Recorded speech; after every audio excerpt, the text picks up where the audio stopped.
Hi. I'd like to start out by saying I've had a lot of conversations today, but this is the first one with people.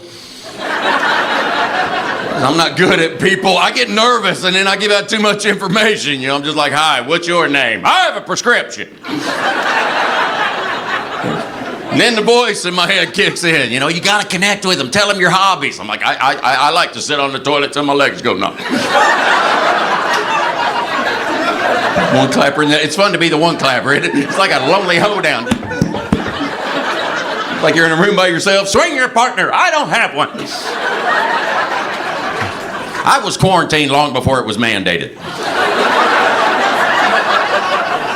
I miss the shutdown. I do. I miss getting to ride in a half-empty airplane. I don't know if anybody else got to do that, but it was amazing. You had like 9 rows to yourself. You're like, more peanuts, Janet!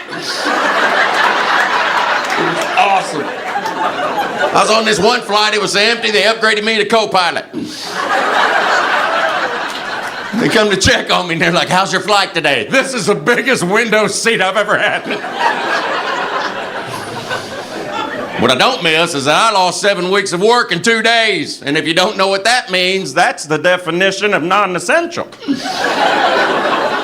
Yeah, and then to make matters worse, I had to stay at home with my wife for 25 God-forsaken weeks.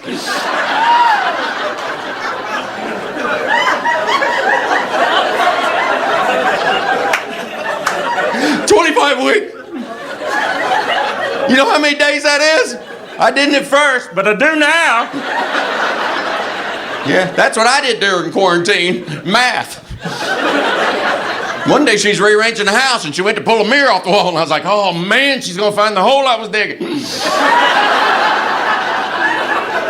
I don't know what y'all's shutdown was like, but my house went straight to prison rules.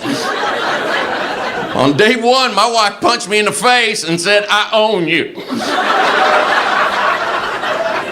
On day 2, I dropped the soap in the shower and she made me a believer.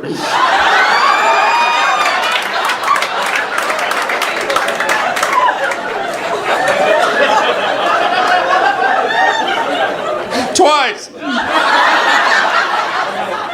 And that's when I turned my toothbrush into a shank.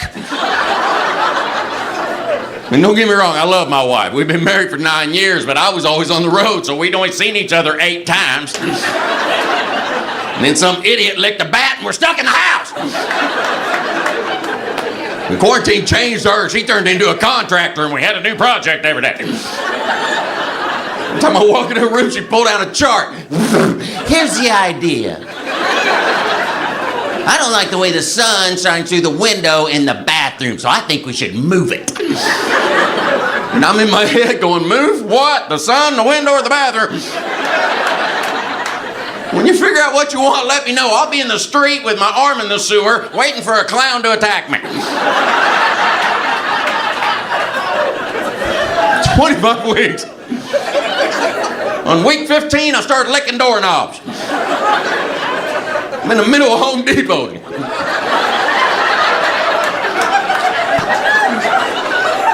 Poor kid's staring at me. What are you doing, sir? I'm trying to get a 14-day vacation.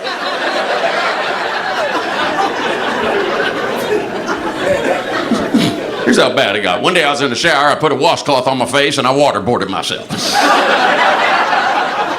And when that didn't work, I rolled the dice and I bought a tuna salad sandwich at a gas station. Yeah, that was my idea of rock bottom, tuna salad. Then I found out that wasn't nothing because the guy behind me was buying sushi. Right? And then I got scared for him and I looked at the clerk and I go, you need to take away his shoelaces.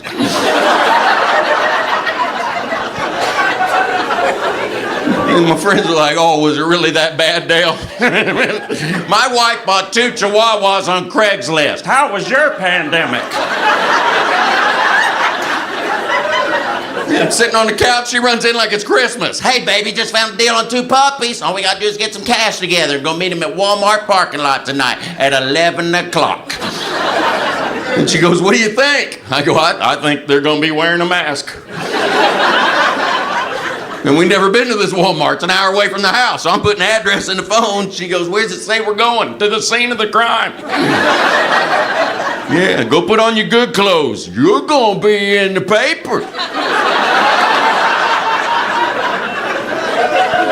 So now we own 2 teacup Chihuahuas because I wear the capri pants in the family. And we take them everywhere with us, too. Because they're our babies. Yeah, a Chihuahua's not a baby. A Chihuahua is what happens when a vampire bat falls in love with a piranha.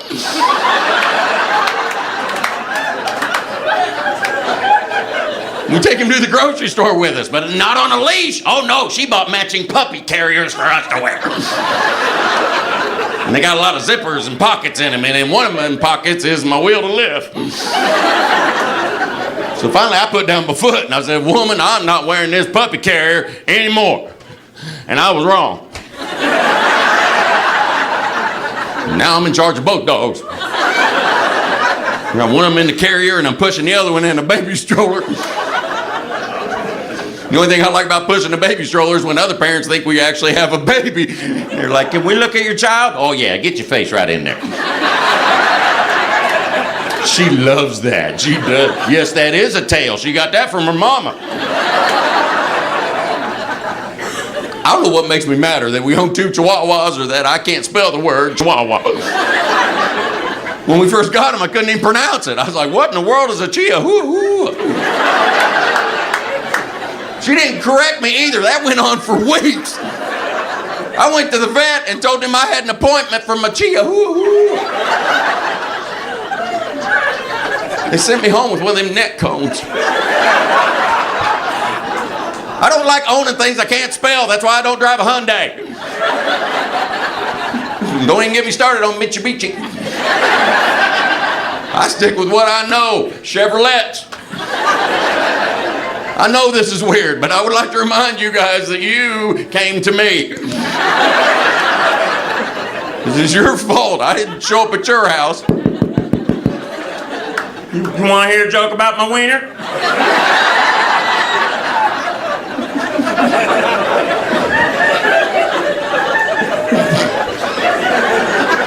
Now, I feel like some of you guys are like, well, that's why we're here. I brought my lady, let's hear it. I don't have ADD, and I know the minute I said that, the whole room is like, you got all the A's and the D's. My word, you got element of peace. One guy told me I had ADHD. I was like, please, I can't afford anything in high definition. Let me explain. Here's the main difference between me and Abraham Lincoln. And I'm bringing this up because I feel like you guys are looking at me going, you know what? I was wondering.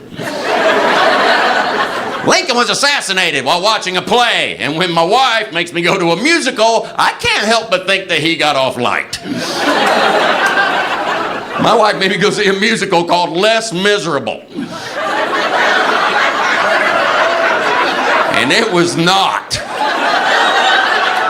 And I'd never been to a musical. I didn't know they sang for 4 hours straight.